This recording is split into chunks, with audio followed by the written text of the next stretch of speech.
So it's really nice to be back in Cape Girardeau. Can you hear me way at the back there? Yeah, good, because that's where I normally sit, and I can almost never hear anybody. So if you can't hear me, start waving, pretend you're a orangutan or something, and I'll come running further back so you can hear me. Okay.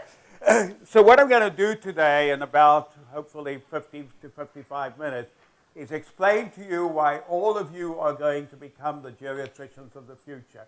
And all allied health people are going to have to be trained to do what would be nice if we had enough doctors. It's you. And it won't do that if we don't have the competition. So, as May Starton pointed out, the trouble is old age is not interesting until one gets there.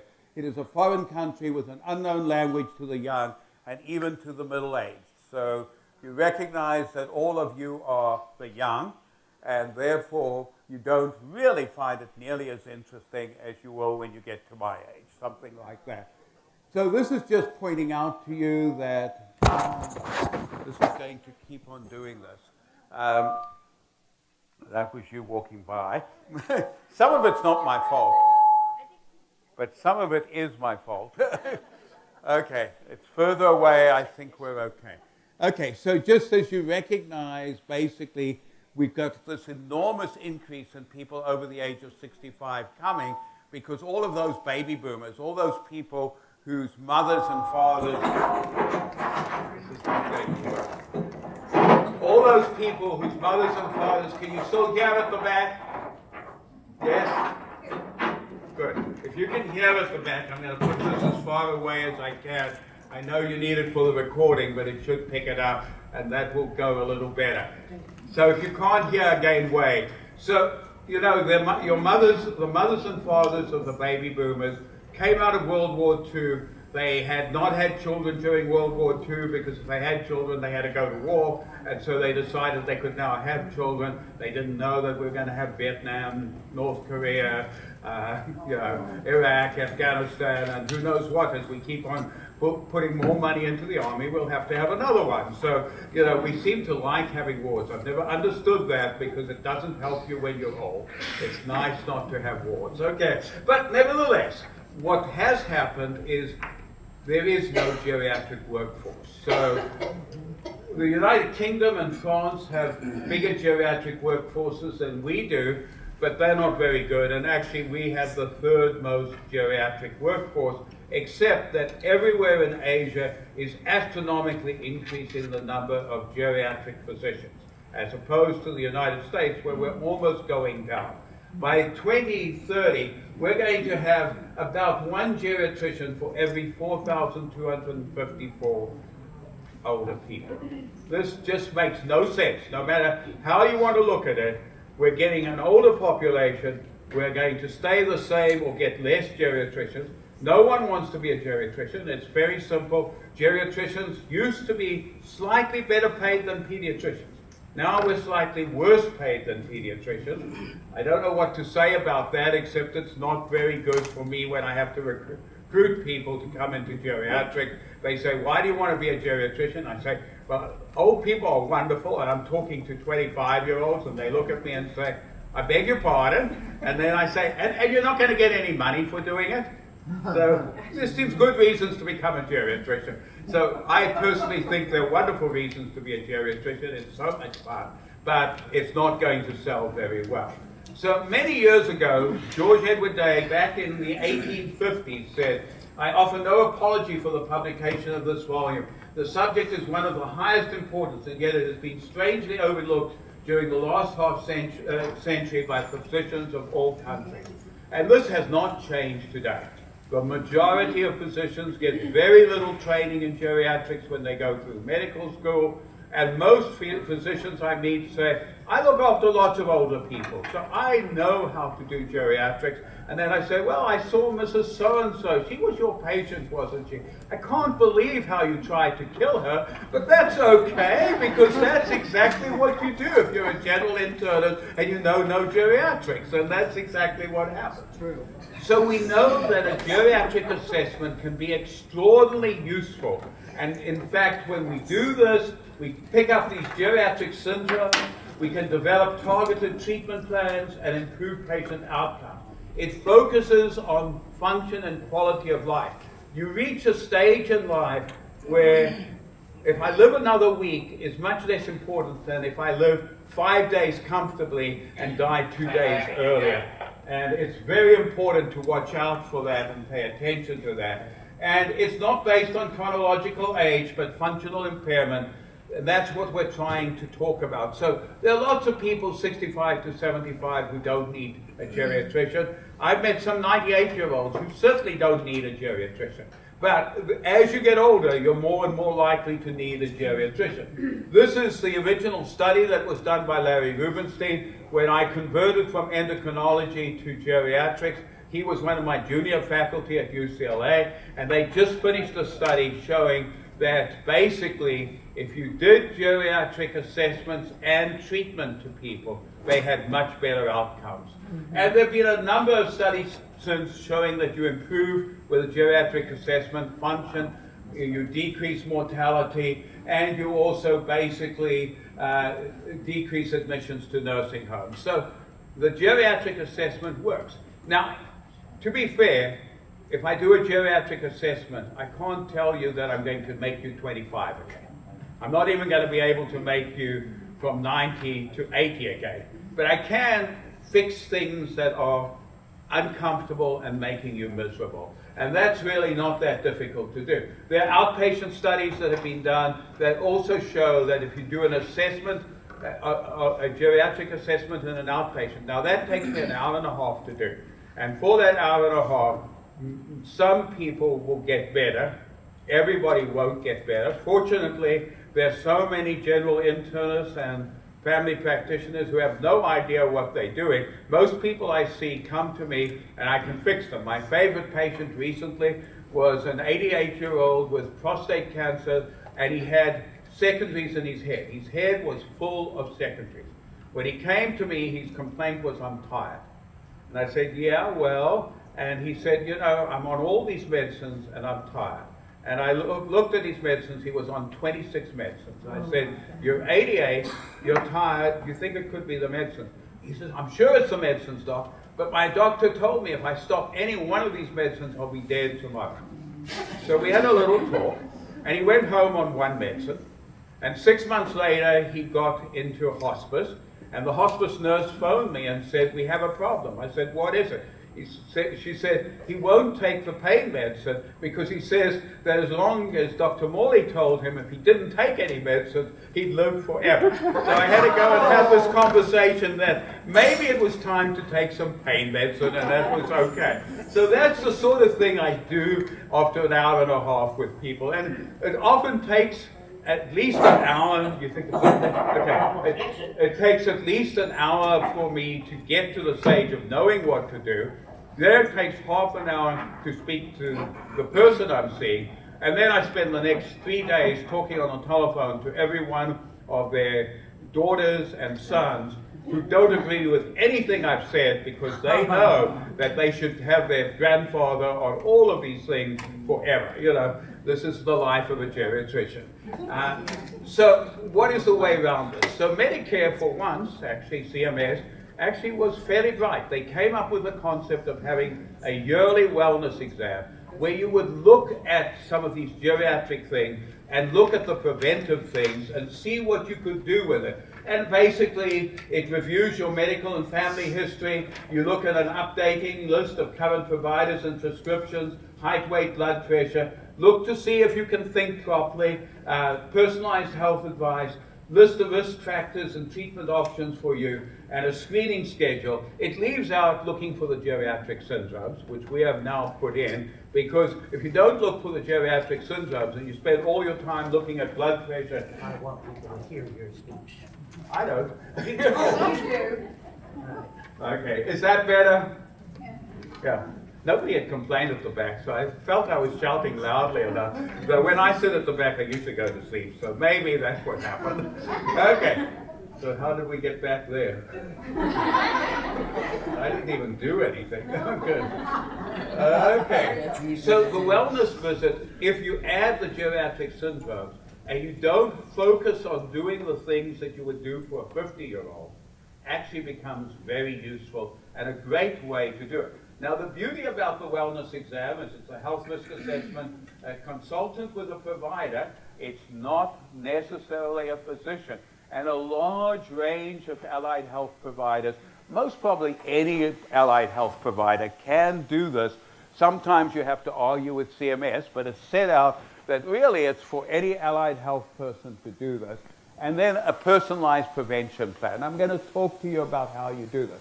The beauty about this is you actually get pretty well paid. The first time you see people, you get very well paid, $168 or $174, depending which one you are. And then every year, $117. You do not do a physical exam except for a blood pressure. So no physical exam is a great starting point, okay? And so you've got, and people can fill most of what I'm going to talk to you about out before they get there. If you've got an electronic healthcare system, almost everything else is there. And then what it comes down to is saying, what can I do for this person who's got geriatric syndromes, or do they need to see the non-existent geriatrician? So part of what I'm going to try and do is teach you how to do what to do when they have these, because there's nobody else around to do it. Okay, so these are the modern giants of geriatrics. They are frailty, sarcopenia, loss of muscle, anorexia of aging associated with weight loss. Please remember, those of you who are 65 and older, you can't afford to lose weight anymore. So you need to get to the optimum weight you want to do before 65. People over 65 who lose weight actually finish up dying more quickly than those who don't lose weight. So weight loss is very bad for you when you get over 65. So please don't tell people with diabetes over 65 to lose weight. I see dietitians doing this all the time, and it's a pain in the neck, but you can't do it. A big piece of this, by the way, is if you think what happens when you lose weight, you lose fat. Yeah, I look cute again. But I lose muscle. 75% fat, 24% muscle, 1% bone. So I'm not fat anymore, but I have no muscle left, so I can't walk around. I fall. My bone isn't as strong. I fracture my hip, and 20 to 25% of people who fracture their hip are dead within a year. So that's just one of many reasons why weight loss is bad for you as you get older. And then obviously not thinking is a problem as we get older. So we've developed at St. Louis University, and Dr. Fox talked about this a little earlier, about the rapid geriatric assessment with early detection of health problems. It's used for common geriatric problems. It provides a brief, reliable method for detecting common problems, and you can track changes over time. This is the rapid geriatric assessment. It consists of a simple FAIL, a simple SARC-F, a SNAC, the Simplified Nutrition Assessment Questionnaire for people who've got anorexia, and then the rapid cognitive screen. The first three there, the person can self-answer, so they can actually fill it out before they come in, as long as the fourth one doesn't say that they're demented. Okay, so you have to be careful. So the fourth one takes about, and we'll talk more about it, but it takes about 2.5 minutes to do. Can be done by any student at university, quite honestly. Can be done in the home by someone with their loved one, if you don't mind that your loved one will hit you somewhere in the middle of it, because they'll get so annoyed when they're not getting the answers right. So it's always better not to have the loved one do these things, okay, because it doesn't always work. But other than that, it works out pretty well. And then the last piece is advanced directives. Everybody who's old needs to have their advanced directive. Dr. Fox made this point, and she pointed out she actually found somebody who'd done it for their mother. This is amazing because, you know, truthfully, about 60% of people in St. Louis have advanced directives over the age of 65. That means 40% don't have them. And that's a huge number. And all of you in this audience should have your advanced directive, because none of you know when you get out of here and you're trying to walk across the road, I might be leaving, and that's dangerous because I can't drive at all. So that could be the need for your advanced directive. Okay. So let's look at what frailty is. And frailty basically occurs when under stressful conditions, the person has diminished ability to carry out important practice, social activities of daily living. It should be distinguished from disability. So we look here at Renoir, and he's painting like this because of his arthritis. That's where he's painting, holding the paintbrush like this. This guy is not frail, even though he's got bad arthritis. He is coping and aging successfully despite what's going on. So this is what happens to all of you. So how many of you here are under 30? 1, 2, 3. Oh, the students are right at the back. I can't see that far back anymore. Okay, so let's recognize the fact that you are still getting better.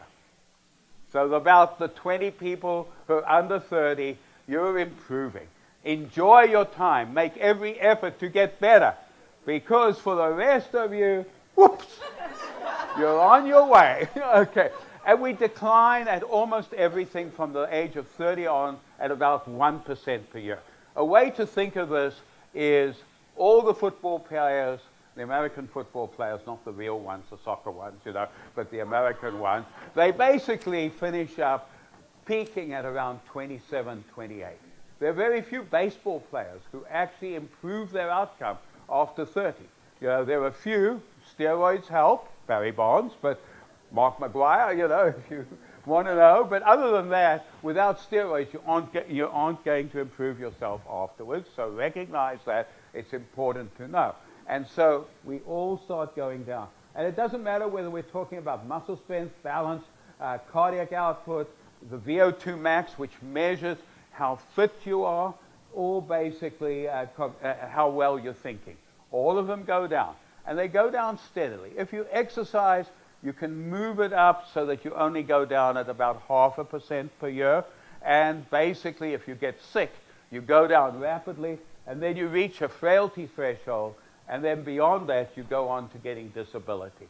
What we're trying to do is slow down the time you get to that frailty threshold, or if you're in it, bring you back up outside of that threshold and stop you going on to getting disability. So this is a frailty cascade, and it consists of psychological things, it consists of social things and biological things. So you've got muscle, hormones, cytokines, disease, psychological, depression, cognition, anxiety, people have fear of falling, fatigue. Social, your environment is very important. Remember, if you live within 500 feet or yards of a freeway, you're guaranteed to get Alzheimer's disease. When you're young, you're guaranteed under the age of 10 or 15 to get asthma. When you're old, you'll get Alzheimer's disease. That's what being that close to a freeway is. We know we don't need environmental protection. I know some of you think we don't, and you may be right that we don't need it. But when we look like Beijing and New York and Trump Tower can't be seen, you'll recognize that we did need environmental protection. And that doesn't mean that I'm necessarily not a Republican. It just means I care about the environment because, gee, once it's gone, it's hard to get back. So those are the things that matter. They go to frailty. From there, you get functional deficit, hospitalization, nursing homes, and death. And all of these come together, so we've got to work on this. So this is the way we pick up frailty, and it's very simple. We ask people, are they fatigued? Can they walk up a flight of stairs, resistance? Are they basically able to walk 1 block? Do they have more than 5 illnesses? The reason for that, if you've got more than 5 illnesses in modern America, you're on multiple drugs. And people have just added a drug and a drug and a drug. And the data shows that after 5 drugs, if I add 1 drug to you, basically you will have a 25% chance of getting better, but a 25% chance of the drug making you worse. Add 2 drugs, it goes on at 25%. So you can see when you get up to those 20-odd drugs that many people are on, or even 12 or 15, it's just as likely the drugs are trying to kill you as they are helping you, regardless of what your physician tells you. You have to recognize it's the drug interactions that are the problem, and then loss of weight, 5%. So that's frail. It's a quick screening test.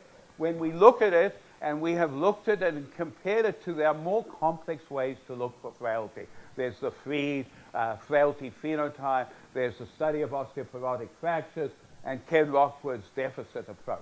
It turns out that the simple frail questionnaire works just as well as these others at picking up people who are going to become disabled at people who are going to die. 15 seconds versus about 15 minutes to 30 minutes to do the others. And in the case of the Rockwood, you need a computer that is highly programmed to do a complex thing. So you have your choice, 15 seconds versus a long time. I'm a simple person. I like short things. Okay, so this was written on a dirty napkin in Barcelona at a frailty conference where I got tired of listening to people telling me we needed these complex things. So, you know, I'm a non-complex person. So mortality, ADLs did just as well. And it wasn't only true in St. Louis and inner city African Americans. It's true in Hong Kong, and it's now being validated in 22, 23 countries around the world. So virtually every continent except Africa. Africa is still growing old. They don't do a lot of geriatrics. And the old people in Africa have to survive without any knowledge of geriatrics at all. It's going to come, but it's got a while to go. So why do we do the frail? So you can do the frail on anybody, if you're an allied health person. And if they tell you they're fatigued, you say, are you depressed? Are you unhappy? You can do a PHQ-2, an AMSAD, a geriatric depression scale. But we want to know, is the person sad? Because that makes you fatigued. If they're sad, they need treatment. The best treatments are exercise and psychological. Then you come to drugs. But we don't do exercise and psychological treatments for most depressed people because we don't pay for them. But we'll pay for an expensive drug that doesn't work, particularly if you're only dysphoric. So just remember that and recognize how this works. You go on from there, and the next question is a key one. You say, does your spouse kick you at night to wake you up because they think you're dead? This is sleep apnea. Sleep apnea is extraordinarily common. When I go out and do these screenings and we screen 20 people, we find 2 or 3 people with sleep apnea. And this is the test that works. Now, I have to warn you that it works beautifully in men. So if they are sleeping with a female spouse, this works. The other way around is not quite as good because women tend to say, well, my husband just goes to sleep and he totally ignores me after that. So that's basically it. So there's no belief that men are very good at waking up when their wife is dead next to them. Well, not my fault, it's just what women tell me, okay? And then you do things like you test the TSH for thyroid disease, a B12. You want to know they're not anemic, and you want to get the blood pressure lying and standing or sitting and standing because low blood pressure causes fatigue. If they have either the next 2 things, this is sarcopenia, and they're going to do resistance exercise, they're going to do aerobic exercise, they're going to get about 1,000 international units of vitamin D. Don't bother to measure the vitamin D. The measurements are useless, so don't let your physician waste money by measuring something that doesn't work, okay? And then basically, they want a protein supplement, a leucine-enriched protein supplement. Illnesses, this is the polypharmacy. Look at these drugs and decide, are any of these drugs causing side effects? Almost every drug has an anticholinergic burden. As you increase the anticholinergic burden, what happens is you can't think because remember the drug that hardly works called Aricept that we use for people with Alzheimer's increases the function of the cholinergic system. Now we're giving them a whole lot of drugs to wipe that out. So if you've got incontinence, urge incontinence, and you're old, and I give you oxybutynin to stop your urge incontinence, now you've lost your urge incontinence, but unfortunately you can't remember you've got to go to the toilet anymore, and so you're still wet. Doesn't make any difference, okay? And then the loss of weight is the Meals on Wheels mnemonic, and these are simple things. It's medications again. Emotional, is the person depressed? Elder abuse or alcoholism. About 5% of older people are abused. Most of them not deliberately. Most of them, it's because the doctor has told them that they should starve them because they're overweight. That's abuse, okay? Just so you understand, when that happens, that's abuse by the doctor and by the family member getting an 85-year-old to lose weight. So we do it all the time, but it's okay. Abuse is fine, you know, if you're into it. Okay, and then we go on from there. Late life paranoia. You know, I know you're poisoning me. We see this in the nursing home. I know if I take this from you, you're giving it to me because you want to kill me. My favorite lady was a lady who lost an awful lot of weight. She came to see me, and I said to her, well, what's going on? And she said, you know, doctor, I've got to tell you, these kids in the neighborhood, they want to steal my potted plant, which she had lined up in front of her house. And she said, so I said, well, what do you do about it? She says, I sit at the door, and I pull the door open every 2 seconds to see if they're there. I have no time to eat because I've got to catch them, you know. She actually did very well on antipsychotic, and I hate antipsychotic, but it stopped her finding these kids, you know. Just like swallowing problems, oral problems, nosocomial infections.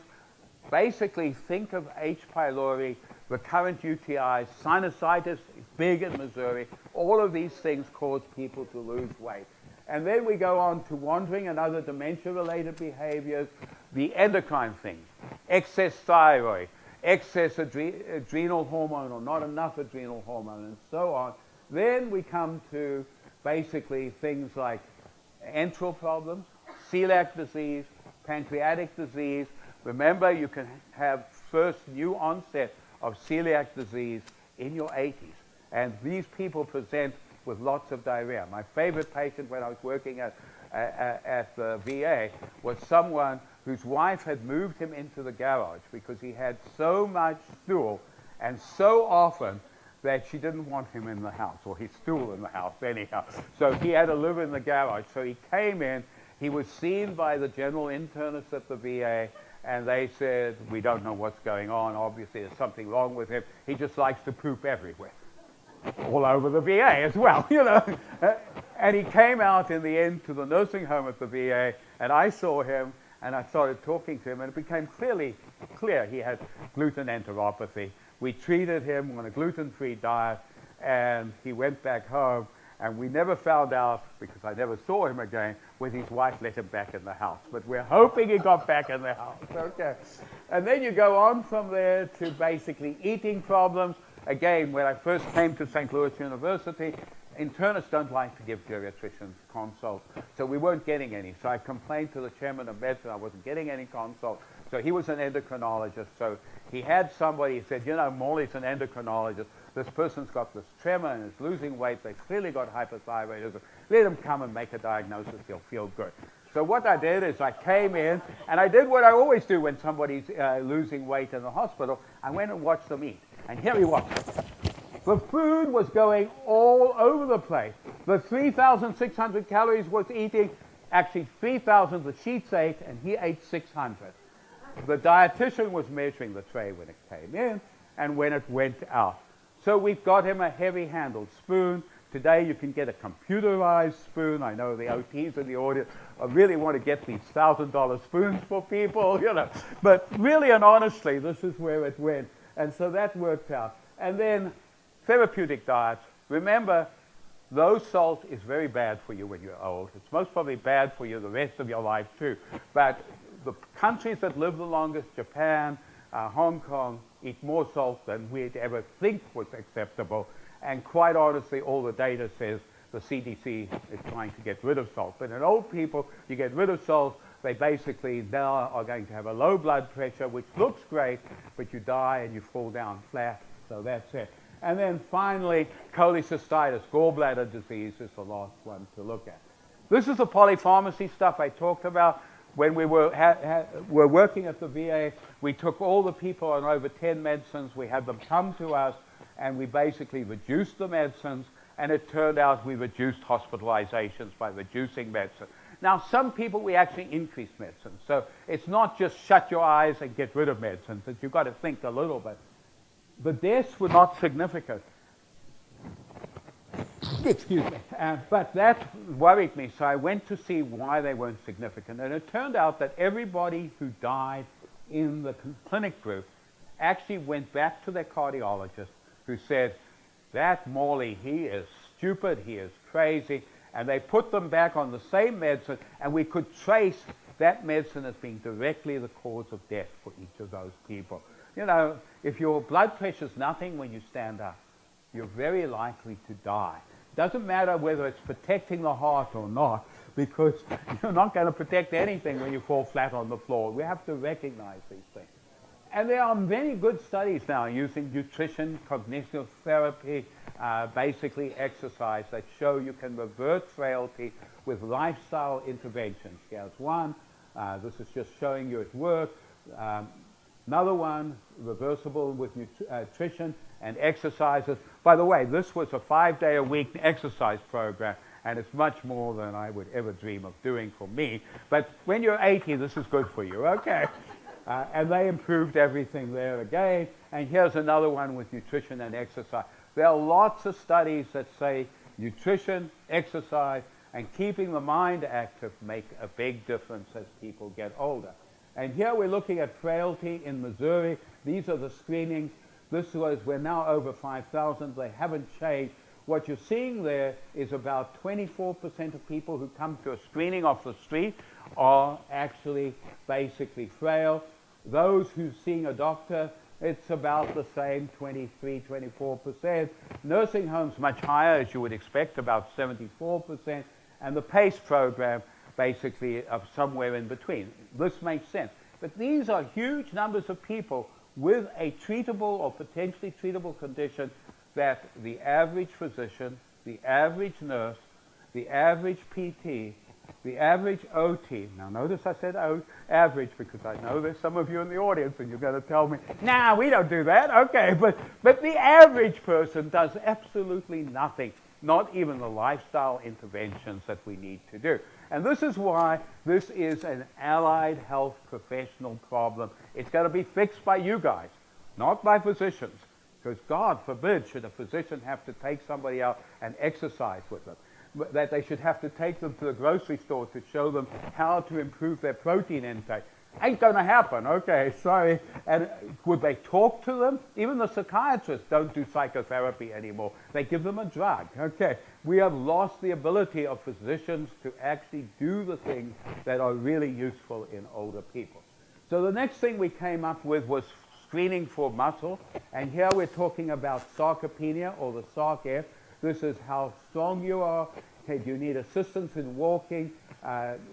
Strong as can lift 10 pounds. Can you get up from a chair? Can you climb stairs? And how many falls have you had? And when you put all of that together, you come up with something called the SARC-F. Basically, SARC-F was first validated in China, not in the panda bears in people, but it most probably works in the panda bears if they answer your questions. Yes. We showed in the inner city in St. Louis that it picks up all the things that go wrong with you. We showed in the Baltimore longitudinal study that, again, it picks up whether you've got functional problems, whether you're going to hospital, whether you die. And here in Hong Kong, they compared it to all the other definitions for sarcopenia. And the bar that goes way up there is the SARC-F. It is much better at predicting poor outcomes. So asking 5 questions or spending an hour and sending somebody to go and have their muscle mass measured with a DEXA or something, it doesn't work as well as simple questions. Important to recognize diabetics are very likely to be sarcopenic, and this is a study which was done in Japan that's recently come out showing that basically SARC-F picks up if your grip strength is low, how fast you can walk, quadricep strength, one leg standing, 6-minute walk. It is highly predictable of all those things that your muscle can't do. So 5 questions, 15 seconds, or spend an hour and find out the same answers. It's up to you. Okay. The treatment for sarcopenia is resistance exercise along with a leucine-enriched protein diet. Leucine-enriched is essential amino acid either in the diet or as a supplement. Most probably giving the supplement in between, half between breakfast and lunch and half between lunch and dinner. If you give a supplement with a meal, the person just doesn't eat the meal. Please, it's self-evident, but everybody in the hospital gives the supplement before the meal because they've got a chart that it's done. and then they don't eat their meal. Total waste of time, just costs money. In our diabetic clinic, I want to point out to you our 50 to 60-year-olds, 20% of them had sarcopenia, and those who had sarcopenia basically used hospital 3.7 times more over the next 6 months and had much more likely to become disabled over the next 6 months. This is telling you that sarcopenia is far more important than a glucose measurement or hemoglobin A1C. It doesn't matter if you control the glucose. If you've got sarcopenia, these people are going to do terribly because we corrected for the glucose.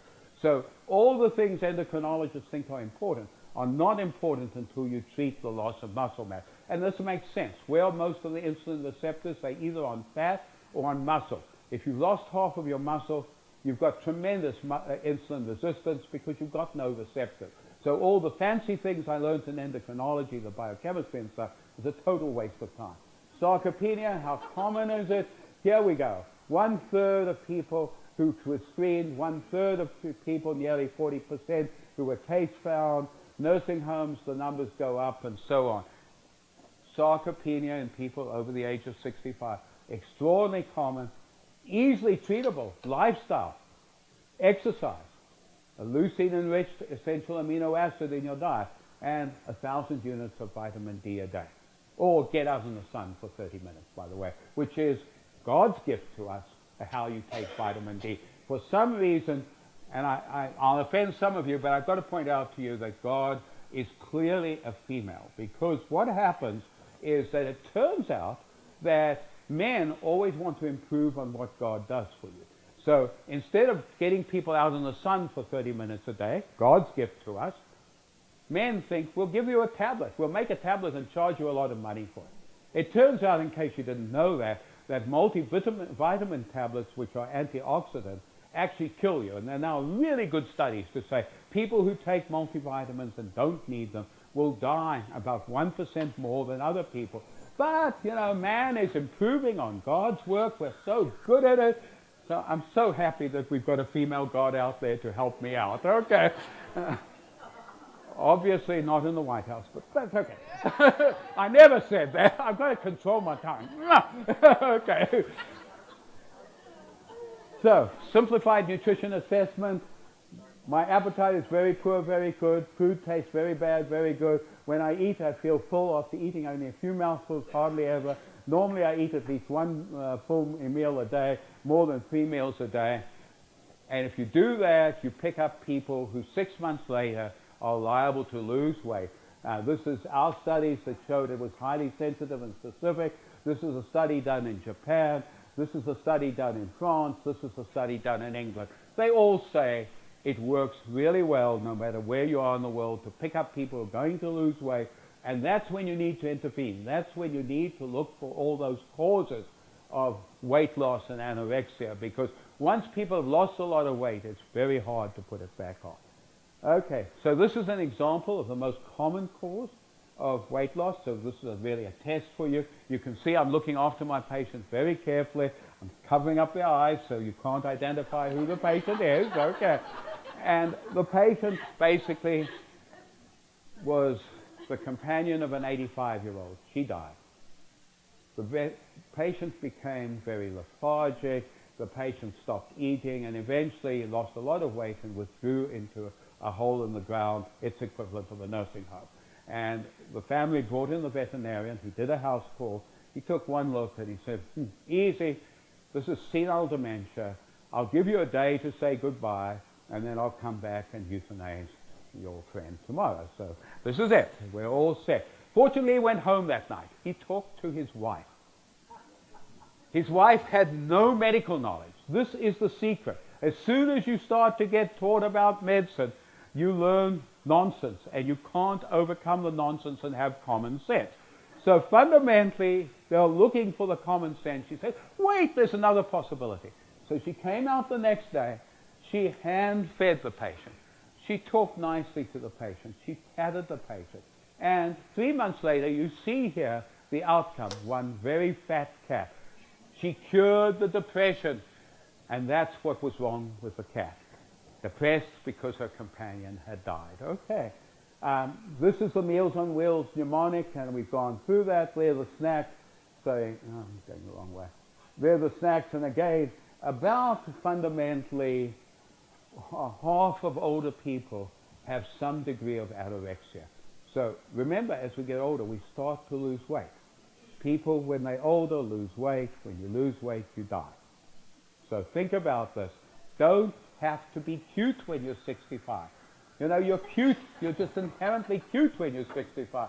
When you're 52, you've got to work at it. But by the time you're 65, you're there, and that's it. Okay. So one or two of you would have liked me for that, and the rest don't care.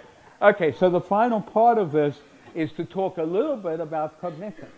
So it turns out that families and physicians fail to recognize dementia. Family practitioners do better than anyone. They still miss about 1 in 4 people with dementia. General internists, we've done a number of studies, other people, they miss 90%. So your general internist doesn't think about cognition. It's just how life is. So what ways can you pick this up? You can do the mini mental status. It worked fairly well. It picks up dementia, not mild cognitive impairment. But this guy here, Falstein, he and my wife and his wife were at a lunch in Spain, and I said to him, well, you're never going to charge for this, are you? And he said, of course not. It's my gift to the world. But when he retired, he decided he needed a gift for himself, and so he employed a group of lawyers to charge $1 every time you do this.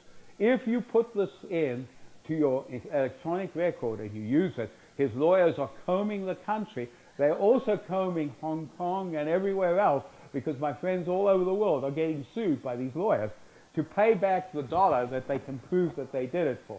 This really annoyed me, so I came up with this much more simplified, and for some reason it is not, oh, there it is, much more simplified way of looking at it. This is the St. Louis University Mental Status Exam, otherwise known as the slums.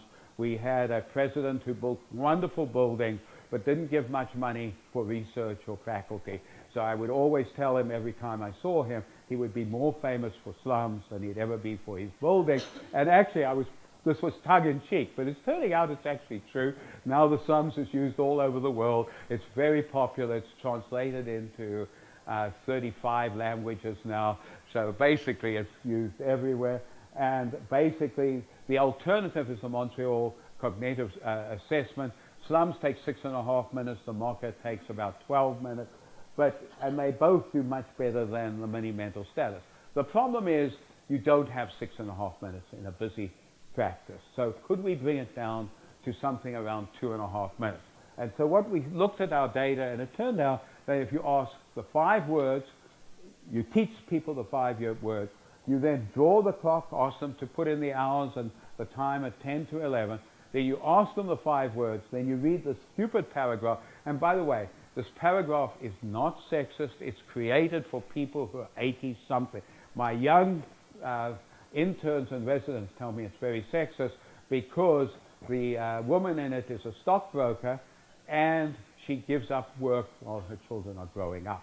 You know, obviously none of the young residents are ever going to do that one. Okay, so very sad, but that's where the world is these days. So basically, the important thing there is you tell them the person lives in Chicago or Los Angeles or somewhere, and then you ask what the state is. This is executive function. It requires memory and executive function. And that will pick up mild cognitive impairment better than any of the other available tests, and also basically works as well as anything. So it's quick, it's easy. In our 50 to 60-year-old diabetics, 20% do not remember well. If you're a diabetic 50 to 60, one of my faculty, when I was running endocrinology till recently, told me it wasn't his fault that all the hemoglobin A1Cs were 9 or 10. It was these horrible people who didn't listen to him. So it turned out that he had more people in his practice than anybody else who either had MCI or dementia. He had no recognition they had MCI or dementia, and he could not understand why these people were not listening to him, because they just couldn't think well. You know, I mean, he's very bright. He just couldn't get the rest of it. Okay. There are lots of reversible causes of MCI. These are drugs, emotional, metabolic, hypothyroidism. Get wax out of ears and eyes. that improves the mental status by 1.5 points. That is more than you can get with Aricept. The best available drug doesn't do as well as taking wax out of the ears. Okay, so just go figure. Who's going to take it out? Some of you guys, because doctors don't like taking wax out of ears. Okay, just how it goes. Normal pressure hydrocephalus, that's the wacky, wobbly, and wet. Tumors and other space-occupying lesions. Infections, anemia, B12, and alcoholism. And most importantly, sleep apnea. So some people say, I hate mnemonics. So the way to know this is to know the presidents of the United States. So how many of you know who that is? You know, you guys didn't do civics. Okay, that's Coolidge. Okay, Coolidge basically, child died while he was in the presidency, and he spent the last 6 months in bed, and his wife ran the country. You all recognize JFK. So he was that crazy guy who told Khrushchev that if he was going to put missiles in Cuba, he would prefer to have a nuclear war, World War III, than let that happen. Now, this is really crazy. Okay, no matter what you think. Fortunately, the outcome was right, so he became famous. This is how generals and politicians become famous. They do really stupid things and they work. Okay, so you always pray their stupid things are going to work, and it works well. So he had Addison's disease, so we know he just forgot to take his cortisone, and that's why he was being so stupid. Some of you will remember this guy.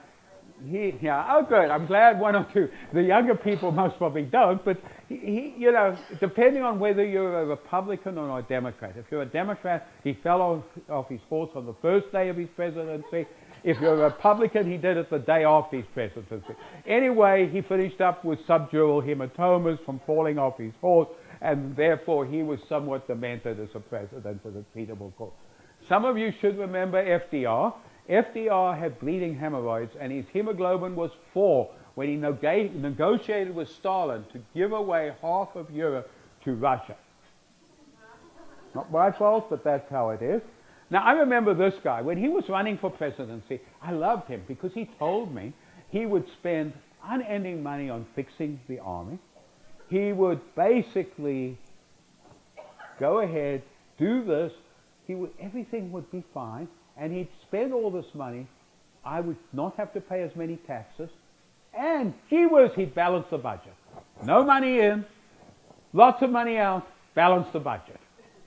All of you do this at home all the time. I know, it's easy. Okay. But for those of you who can't do it at home, it's called confabulation, and that's Korsakoff syndrome. And there's a story that he drank a lot when he was young. So possibly was true. I'm sure many of you remember this guy. And we all know that he's going to finish up with the third from the last there, you know.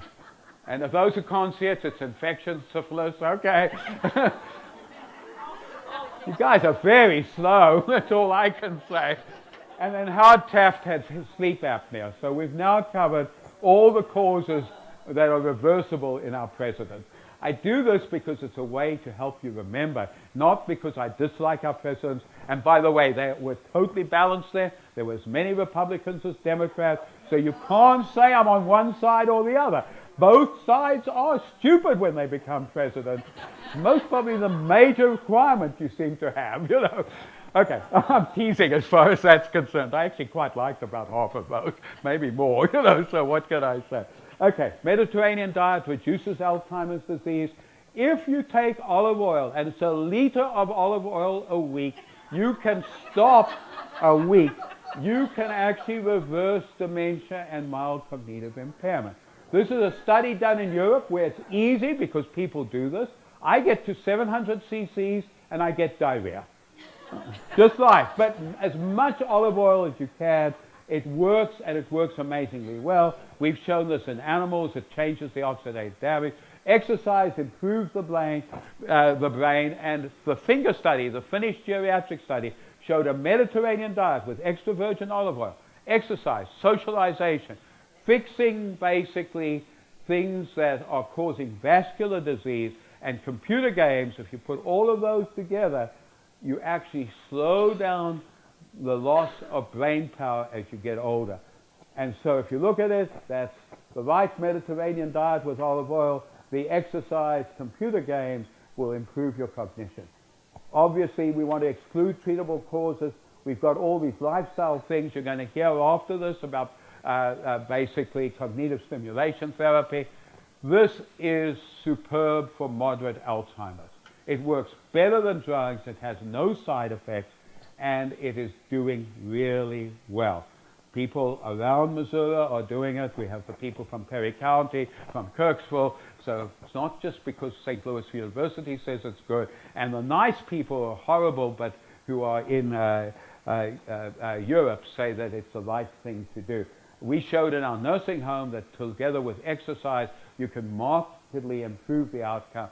We also do another kind of reminiscence in the summer with the Alzheimer's Association, which is the Cardinals Reminiscence League. It's because people can remember things that happened a long time ago, and then you can go forward fairly quickly.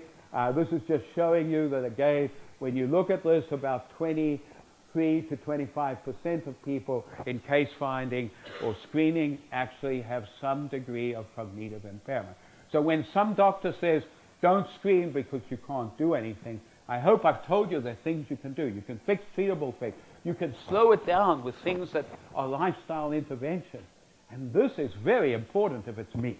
If it's you, well, bad luck, okay. And that's what really the doctors are saying, and this the neurologists say all the time. We had an international consensus conference that John Morris and I co-chaired.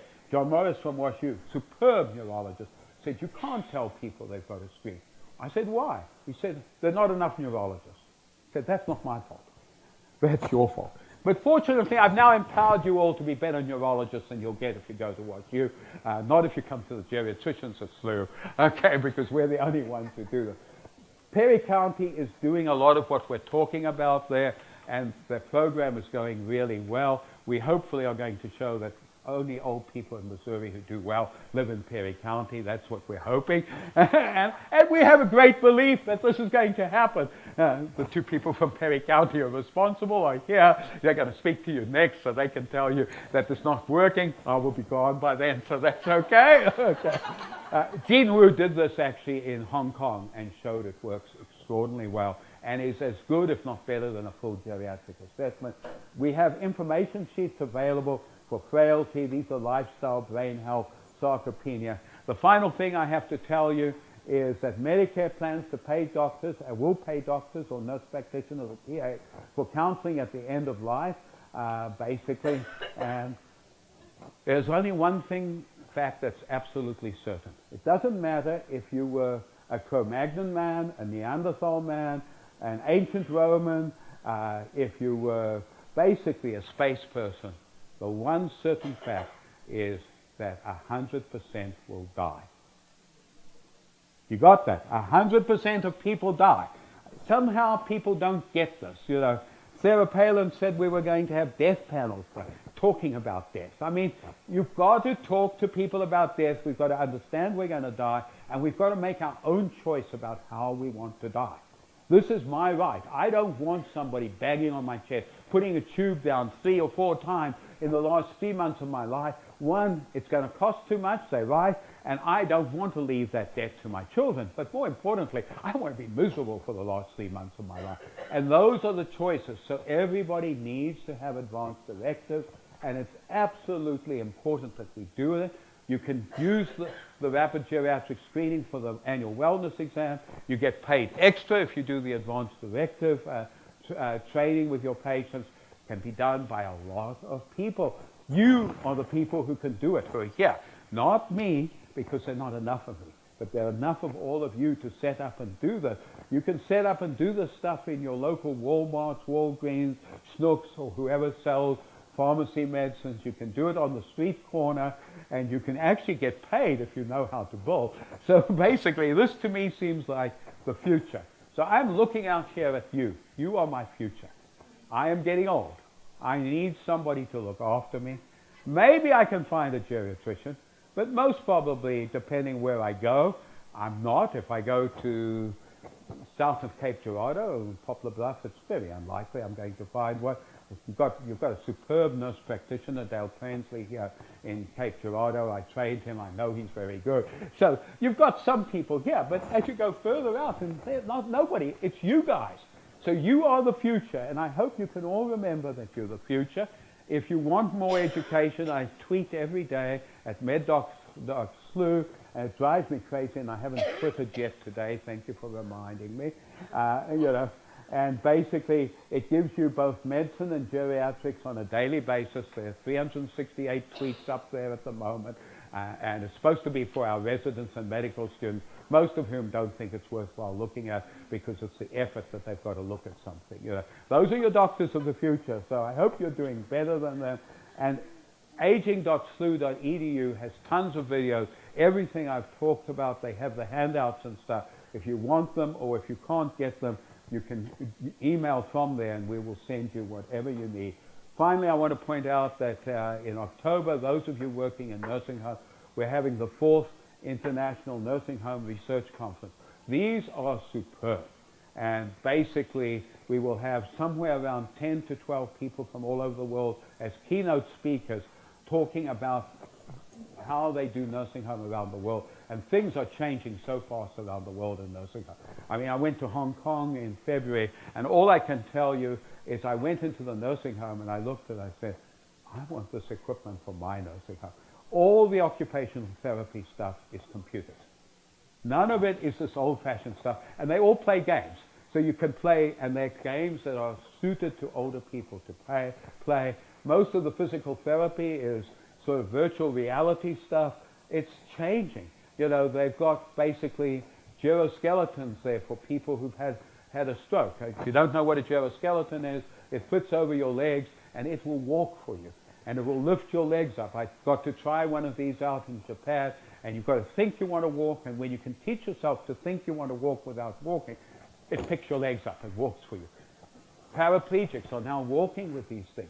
This is the future. It's exciting, it's wonderful, but the future still requires human power, and you are the human power. So the reason I come and talk to people like you is I'm so happy because if 3 of you remember a little bit of what I said, and 1 of you goes out and does it, this is success, because old people will be happier. You are the future for the old elderly people around the world, because you can also go out and teach it. Thank you all very much.